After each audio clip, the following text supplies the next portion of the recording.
नमस्कार, आदाब। प्रोग्राम शख्सियत में मैं समीना आप सबका इस्तकबाल करती हूँ, स्वागत करती हूँ। ना हो मुझे जुस्तजुए मंजिल मगर है मंजिल मेरी तलब में, कोई तो मुझको बुला रहा है, किसी तरफ तो जा रहा हूँ मैं। एक ऐसी शख्सियत जिन्होंने अपने बुजुर्गों की विरासत को नए दौर की ज़रूरत के हिसाब से कुछ यूं ढाला है कि आज के दौर में उनके लाखों प्रशंसक हैं।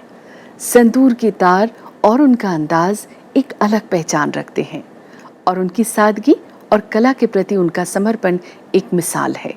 शख्सियत में आज हमारे मेहमान हैं अभय रुस्तम सुपोरी।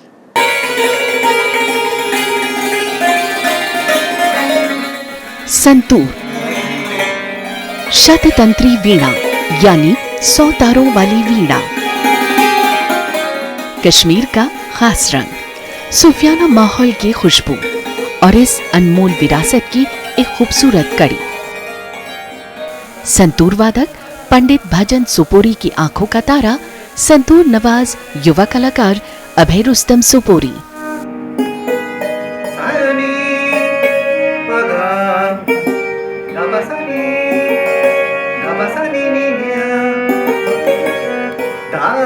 श्रीनगर की खूबसूरत वादियों में अपनी फन की चमक दमक और अपने बुजुर्गों की दुआ और आशीष से सरशार।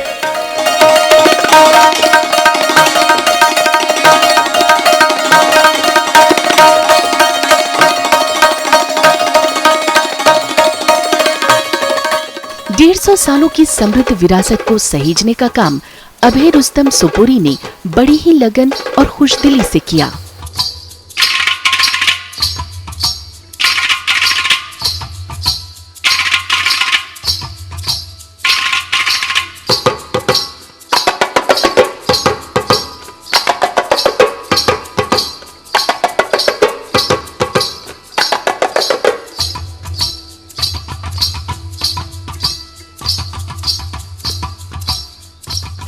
अपने इस सफर में उन्होंने वेस्टर्न क्लासिकल म्यूजिक के साथ इंडियन क्लासिकल म्यूजिक की खूबसूरत मिलन को मंच पर बखूबी पेश किया।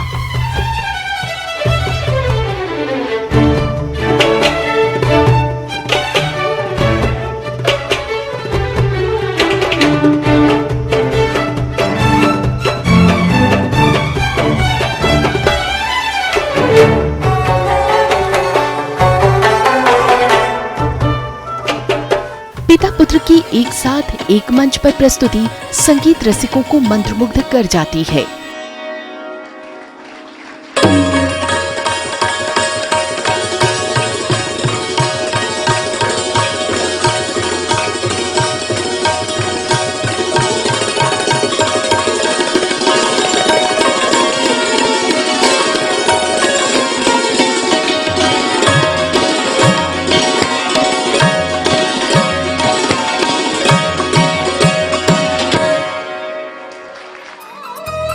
इंटरनेशनल अवार्ड विनिंग फिल्म में संगीत के साथ साथ वो सामाजिक सरोकार से जुड़े मुद्दों को भी प्राथमिकता दे रही हैं।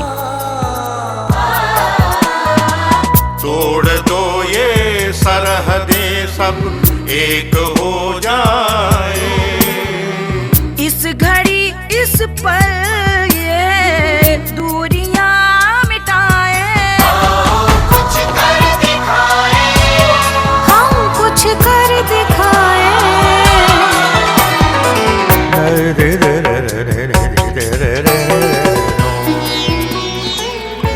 संतूर की दुनिया के साथ साथ गीत संगीत की कहकशा के चमकदार सितारे हैं और आने वाली पीढ़ी के लिए प्रेरणा स्रोत भी।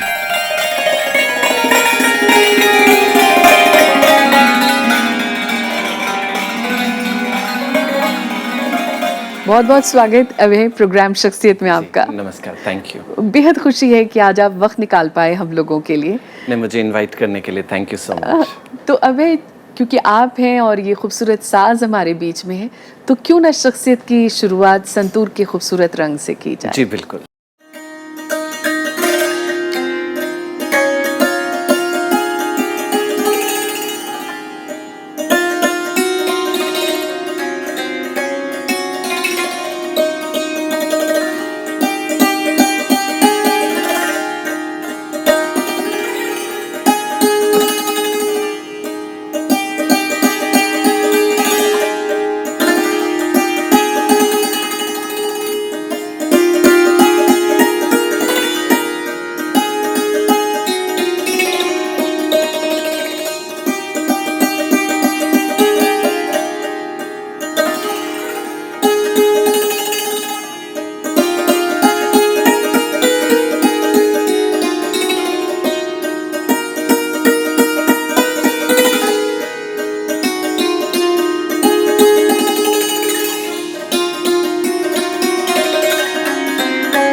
इस खूबसूरत रंग के बाद मैं ये ज़रूर जानना चाहूँगी कि बचपन में कब आपकी ये तालीम शुरू हुई और कब आपको ये या आपके माता पिता को ये लगा कि हमारा ये बच्चा अब हमारी इस विरासत को आगे बढ़ाएगा? कुछ किस्से माँ बाबा तो सुनाते ही होंगे यकीनन। जी। और ख़ास तौर से ये जो अभय रुस्तम सपोरी है, इसमें रुस्तम कहाँ से आ गया? जी देखिए, मैं कश्मीर के सूफियाना घराने से ताल्लुक़ रखता हूँ और सोपोरी फैमिली का जो ये हिस्ट्री है, एक के बाद एक मास्टर म्यूजिशियंस हैं। तो जो सीखना है, जो लर्निंग है, वो कंपलसरी है। और उसके बाद जो भी एक बच्चा अपना प्रोफेशन लेना चाहे, वो उसे फ्रीडम भी है। मेरी भी शुरुआत क्वाइट अर्ली हुई। सबसे पहले मैंने गाना सीखा, क्योंकि गाना प्रथम है। और मेरे दादाजी आज भी अगर मुझे कुछ बता रहे हैं तो सबसे पहले वो कहेंगे कि इसको गाओ, अच्छा। उसके बाद इसे साज पे उतारो, क्योंकि जब तक हम गले से उसे प्रोड्यूस नहीं कर सकते तो वो चीज़ संतूर जैसे साज पे उतारना बहुत मुश्किल है। और हमारा गायकी अंग है तो वो चीज़ें उसमें बहुत निखर के आती हैं। उसके साथ साथ सितार भी मैंने सीखा, अच्छा। क्योंकि वो एक जिसे आप कहें कि संतूर तक उस बात को पहुंचाने का एक बहुत अच्छा एक सहारा मुझे मिला कि किस तरीके से सितार में वो मैं क्रिएट कर सकता हूँ, उसके बाद उसे संतूर में कैसे उतार सकता हूँ। तो सितार से, वोकल से और संतूर से ये मेरी इनिशियल तालीम हुई। तो दादाजी और पापा से मैंने सीखा। और जहाँ तक मेरा जो नाम है, रुस्तम सपोरी, मेरा दरअसल नाम रुस्तम ही था। अच्छा। मेरे बड़े ब्रदर हैं, उनका नाम सोहराब है। क्या बात तो रुस्तम और सोहराब की जोड़ी रही है। हम लोग रहे हैं। कुछ हमने कंपोजिशंस भी साथ मैंने अपने बड़े भाई के साथ की हैं। अच्छा। लेकिन भाई मार्केटिंग एडवर्टाइजिंग फील्ड में हैं और मैंने म्यूज़िक लिया। लेकिन अभय मुझे बहुत लेटर ऐड हुआ और कोई खास उसका रीज़न नहीं था, लेकिन वो जुड़ा। और जब जोड़ा गया तो कहा कि कुछ ऐसा जोड़ा जाए जो हिम्मत दे, तो अभय तो अभय जुड़ा। लेकिन ये अराउंड 89-90 के आसपास ही जुड़ा। तो जो भी मुझे कश्मीर से जानते हैं, मेरे मित्र वहाँ से पुराने, मेरे टीचर्स, तो वो मुझे आज भी रुस्तम ही बुलाते हैं। देखा जाए तो जो आपके पिता रहे और जो दादा रहे, वो आपके लिए एक बहुत बड़ा इंस्पिरेशन रहे। सीखने का उनसे मौका मिला, बहुत खुशनसीब रहे आप। गुरु शिष्य परंपरा का पालन भी मेरे ख्याल से वहीं से आपका शुरू हुआ। दादा या पिता की सिखाई हुई बंदिश अगर आप सुनाना चाहें तो। मैं आपको एक तराना अच्छा। सुनाता हूँ। ये मेरे ग्रेट ग्रैंडफादर साहब पंडित शमशार चंद सोपोरी जी की कंपोज्ड सूफियाना तराना था। और मैंने इसे क्लासिकल में डाला हुआ है। अच्छा। तो अच्छा लगेगा आपको। जरूर जरूर।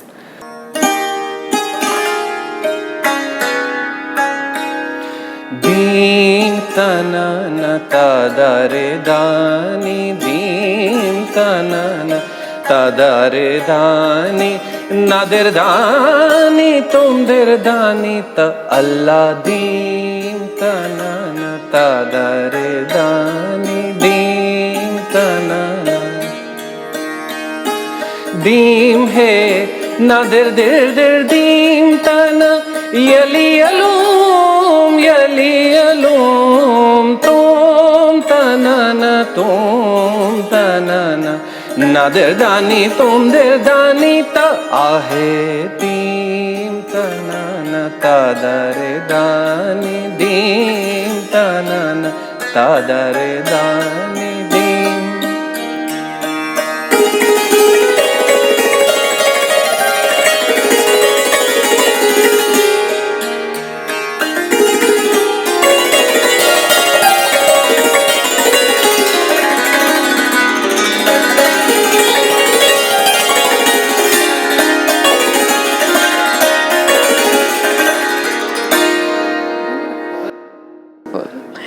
मुझे ये बताइए कि आपने फ्यूजन भी और वेस्टर्न क्लासिकल म्यूज़िक भी आपने सीखा, फिर क्लासिकल म्यूज़िक भी सीखा।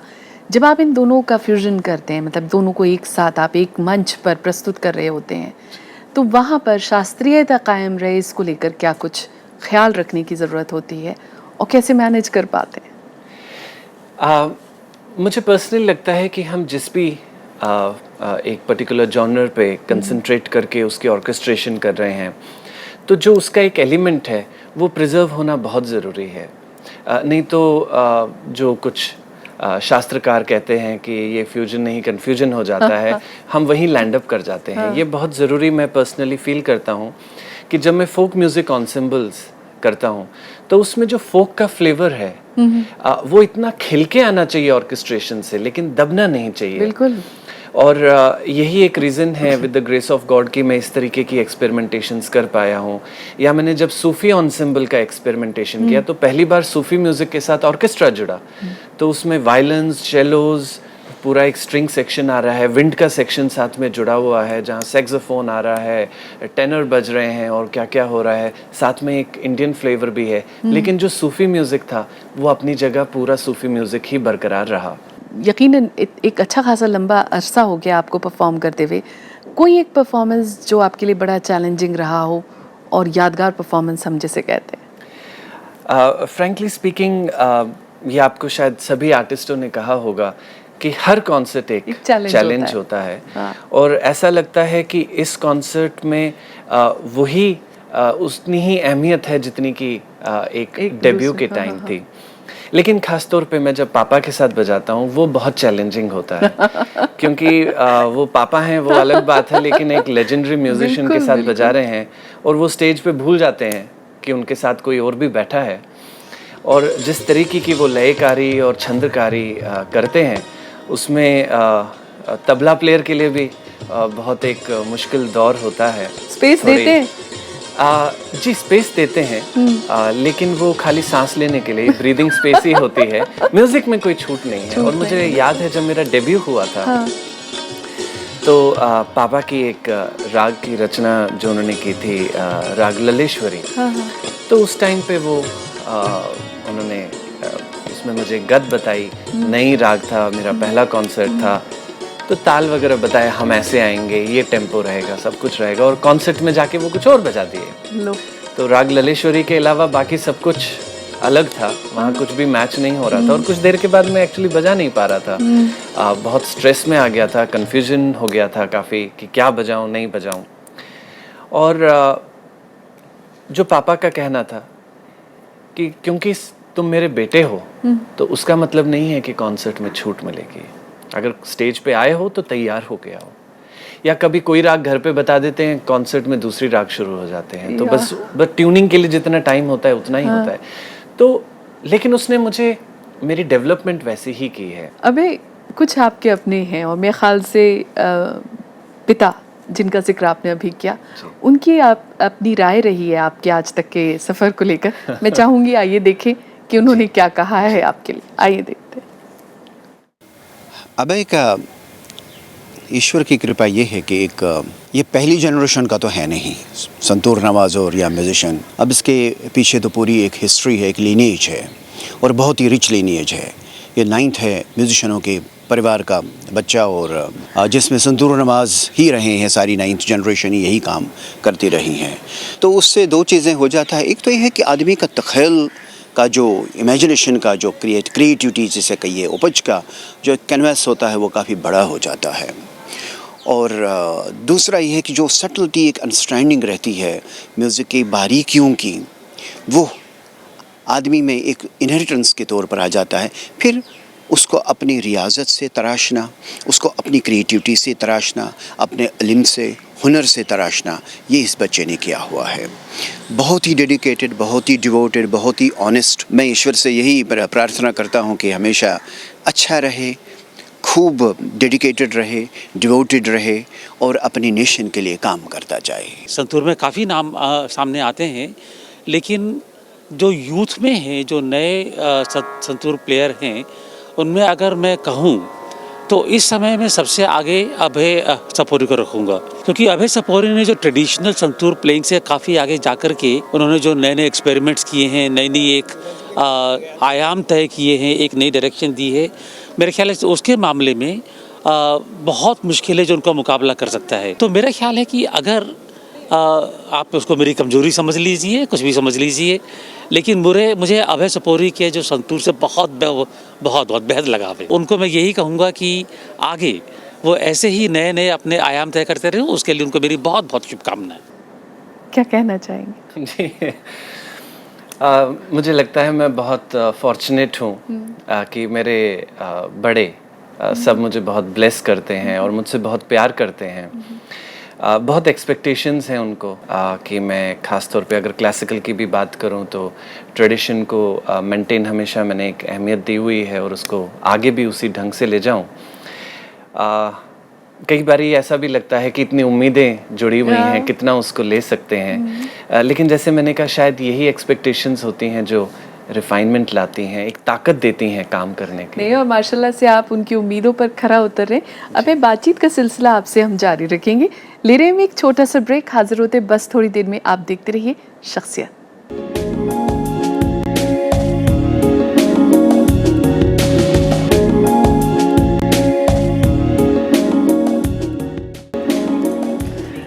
और ब्रेक के बाद शख्सियत में आपका एक बार फिर स्वागत है। हमारे साथ है आज संतूर की दुनिया का एक जाना पहचाना नाम अभय रुस्तम सोपोरी।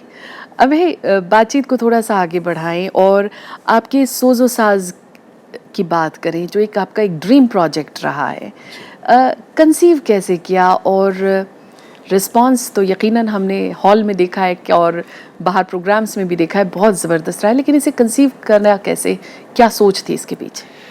सोजो साज एक्चुअली एक जिसे आप कहें कि पापा का ब्रेन चाइल्ड है और उन्होंने इसे कंसीव किया था अर्ली 70s में, जब वो अपनी further study western classical music में कंपोजिशंस में करके अमेरिका से वापस आए थे।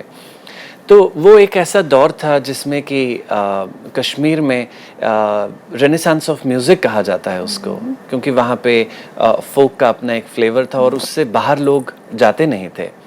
तो कश्मीर में ऑर्केस्ट्रेशन पापा ने इंट्रोड्यूस कराया, कॉयर आने शुरू हो गए, लाइट म्यूज़िक एक नई शक्ल लेके आया, गज़लें एक अलग अंदाज से इंट्रोड्यूस हुई और पूरा एक जिसे आप कहें कि कश्मीरी म्यूज़िक रिडिफाइन हो गया। उसी में ये ऑर्केस्ट्रा की एक नींव पापा ने डाली, जिसे फर्दर सालों तक वो आगे लेते रहे, अलग अलग प्रेजेंटेशंस हुई। जब मैंने इसे अडेप्ट किया तो मैंने कुछ चेंजेस भी किए। जी, मैंने काफ़ी उसमें चेंजेस की, काफ़ी सारी चीज़ें फर्दर उसमें इंट्रोड्यूस भी हुई। एक उसका नंबर काफ़ी इंक्रीज़ हुआ। अच्छा। और उसमें एक प्रॉपर ऑर्केस्ट्रेशन जुड़ गया। तो जहाँ पे कि कश्मीर से या जम्मू कश्मीर के हमारे जो फोक फ्लेवर के या हमारे सूफियाना क्लासिकल का संतूर है, उसके अलावा फोक के रबाब, सारंगी, तुम्बक, मटका, लद्दाखी ड्रम्स, इस तरह दहर कश्मीर का एक परकशन है जो मैं रिवाइव किया हूँ।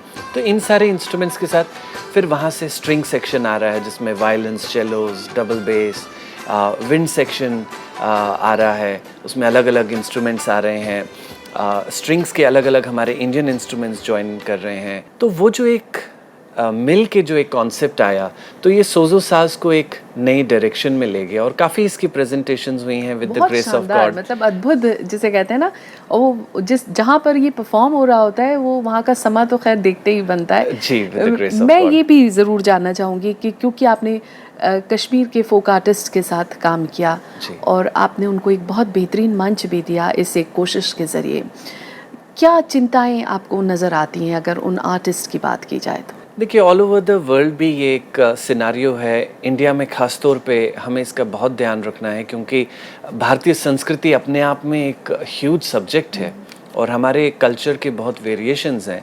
ख़ास तौर पे अगर कश्मीर की बात की जाए, जम्मू कश्मीर की बात की जाए, तो बहुत टफ फेज से वहाँ का कल्चर गुजरा है। ओवर द ईयर्स वहाँ के म्यूजिशियंस बहुत सफ़र किए हैं और जितनी भी डिस्टर्बेंस रही है उसका एक इम्पैक्ट वहाँ के म्यूज़िक पे भी डायरेक्टली और इनडायरेक्टली हुआ है। और आज जो हम एक प्रॉब्लम फेस कर रहे हैं वो ये हो रहा है, हमारा म्यूज़िक, हमारा कल्चर धीरे धीरे ख़त्म हो रहा है। तो मुझे लगता है कि काफ़ी सारी चीज़ें गवर्नमेंट लेवल पे होना बहुत इम्पॉर्टेंट है। लेकिन मेरी ऐसी सोच है कि सब कुछ वेट करते रहें और हम चीज़ों का वेट करें तब तक कुछ ना हो। और हमारी फैमिली का भी यही एक हमेशा से सोच रही है कि इनिशिएटिव लेना है। और अगर ये इनिशिएटिव नहीं लिया होता तो शायद आज जम्मू कश्मीर में म्यूज़िक इस लेवल का नहीं रहा होता जिसमें इतना वो आया है, क्योंकि दादाजी वहाँ पे फादर ऑफ म्यूज़िक उनको बोला जाता है। किस तरीके से उन्होंने म्यूजिशियंस को, लिसनर्स को क्रिएट किया, music as a subject introduce किया। और यहाँ पे भी हमारे जो फोक म्यूजिशियंस हैं, तभी मैं बहुत स्ट्रेस देता हूँ ऑनसेम्बल्स पे अपने, क्योंकि मैं 30-40 म्यूजिशियंस को एक साथ लेके उनकी फर्दर ग्रूमिंग कर सकता हूँ, उनकी रिफाइनमेंट हो सकती है, चिजलिंग हो सकती है, उनकी प्लेइंग की, उनके माइंड की, क्योंकि आर्टिस्ट पड़ा रहेगा तो जंग लग जाता है आर्ट को। चाहे वो गवर्नमेंट ऑर्गेनाइजेशंस हों या NGOs हों, किताबी फंक्शन से ऊपर उठ के काम करना बहुत ज़रूरी है, क्योंकि ऐसा हो गया है कि फाइलों पे तो बहुत काम होता है, नज़र नहीं आता है। मुझे ये बताइए कि एक आपका बेहद खूबसूरत शो हमें टेलीविज़न के ज़रिए देखने का मौका मिला, जहां आपने जुबिन मेहता के साथ स्टेज शेयर किया। ये अपने आप में एक बहुत बड़ी उपलब्धि कही जा सकती है। कैसा महसूस हो रहा था और क्या कुछ वसवसे थे दिमाग में जब आप उनके साथ स्टेज शेयर करने जा रहे थे? देखिए, मेरे लिए बहुत बड़ा ऑनर रहा है कि जुबिन मेहता साहब जैसी एक शख्सियत के साथ मुझे काम करने को उनका मौका मिला और बहुत कुछ सीखने को भी मिला। और फाइनली जब हम उनके साथ स्टेज पे थे, क्लासिक लेजेंड्स हाइडन, बीथोवन, चैकोवस्की, इनसे पहले मेरी कंपोजिशन जा रही थी जो वो खुद का कंडक्ट कर रहे थे, मैं उनके साथ कंडक्ट कर रहा था। ये मुझे लगता है एक ऐसा रेयर ऑनर वहाँ पे मिला। और उसके बाद जो मेरा कश्मीरी सोजो साज, उसमें से मेरे कुछ musicians together with Bavarian state orchestra, one of the greatest orchestras of the world, बहुत सारी उस टाइम पे कंट्रोवर्सीज खड़ी हो रही थी, लेकिन मैं इसीलिए जुड़ा रहा इस फंक्शन के साथ क्योंकि मुझे उस वक्त सिर्फ और सिर्फ कश्मीरी म्यूजिक वर्ल्ड तक पहुंचाने का एक जरिया नजर आ रहा था। और मुझे लगा कि चाहे जो भी हो, ये फंक्शन होना है। बिल्कुल बिल्कुल कामयाब रहे। एक with the grace of God एक हिस्ट्री क्रिएट हुई।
अबे आपके कुछ अपने हैं जिन्होंने अपनी राय का इजहार किया है आपके आज तक के सफ़र को लेकर। मैं चाहूँगी आप उन्हें भी देखें और फिर उन अपनी राय से हमें बताएं। आइए देखते हैं। सबसे पहली बात, जब मैं अभय के बारे में सोचता हूँ तो मुझे याद आती है, छोटा सा था, 10-12 साल का ही था, संगीत गायन की, संतूर की और सितार की इसकी तालीम चल रही थी और कई वरिष्ठ इसके पिताजी के कई वरिष्ठ शिष्य भी थे। लेकिन उस समय ही इसने मुझसे बोला था कि भैया चाहे कुछ भी हो जाए, पापा के बाद संतूर में तो मेरा ही नाम होगा। और मैं यही सोच रहा हूँ कि देखिए, उसी सकारात्मक सोच, उसी गोल ओरिएंटेड बिहेवियर का नतीजा है जो हम आज देख रहे हैं। यही चीज़ वो आगे लेके आया। इसके संगीत में भी वही सकारात्मक सोच झलकती है। अपनी परंपरा, अपने फैमिली और अपनी इस संस्कार को और आगे ले जाए और लोगों के साथ बांटे, अपना जीवन सफल करे और उनका भी जीवन सफल करे। आज अभय रुस्तम सोपरी संतूर वादन में जिस तरीके से अपनी सूझबूझ से, अपनी रचनात्मक और बौद्धिक स्तर पर जो नए नए रचनाएं कर रहे हैं, उससे ये लग रहा है कि आगे आने वाले समय में ये अपने एक मौलिक जगह संगीत की दुनिया में बनाएंगे। जिस घराने से इनका ताल्लुक़ है और संगीत में जो इनको एक बहुत बड़ी विरासत मिली है, वो ख़ानदान कश्मीर का एक बहुत ही संपन्न संगीत का घराना है। इनके ऐसे होनहार और एक तेजस्वी कलाकार के लिए हमारी न सिर्फ इनके लिए दुआएं हैं, बल्कि हमारी मन से मेरी हार्दिक इच्छा है कि जो उम्मीदें इनसे लोग कर रहे हैं उसको ये पूरा करने में पूरी तरीके से सक्षम साबित हों। उम्मीदें बहुत हैं। क्या कहना चाहेंगे? मुझे लगता है जो बचपन की बात अभिषेक ने की और जिन जैसे आपने बताया उम्मीदें बहुत हैं, पंडित रविंद्र मिश्रा जी जैसे बताए। अगर मैं बचपन की बात करूं, एक मेरा बहुत ट्रांजिशन रहा है जब मैं कश्मीर से दिल्ली आया। एक हालात बहुत डिफरेंट थे और एडजस्ट करने में मेरे साल निकल गए। शायद तभी की बात होगी, मुझे याद नहीं है मैंने ये कब बोला था। लेकिन मुझे लगता है कहीं ना कहीं शायद मुझ में ये ज़रूर एक इच्छा थी कि मैं अपनी इस लेगेसी को आगे बढ़ाऊं, इसे लूं और एक रिस्पॉन्सिबिलिटी के साथ, एक ड्यूटी के साथ डिसिप्लिन मैनर में आगे ले सकूं। तो चलते चलते अभय आपकी पसंद का एक गीत ज़रूर सुनना चाहेंगे। जी ज़रूर। ये कल्याण जी आनंद जी साहब की एक कंपोजिशन है और बहुत खूबसूरत अरेंजमेंट, बहुत खूबसूरत ऑर्केस्ट्रेशन इस गाने की है। लता जी का गाया हुआ है। ये समा है ये प्यार का, किसी के इंतजार का। दिल ना चुरा ले कहीं मेरा मौसम बहार का। ये समा है ये प्यार का, किसी के इंतजार का। दिल ना चुरा ले कहीं मेरा मौसम बहार का। अभय आप आज शख्सियत में आए, वक्त निकाला हम लोगों के लिए, बहुत बहुत शुक्रिया। Thank you so much. तो शख्सियत में आज फिलहाल इतना ही। कुछ और खूबसूरत सितारों के साथ आपसे होगी जल्द मुलाकात। इजाज़त दीजिए। नमस्कार, आदाब।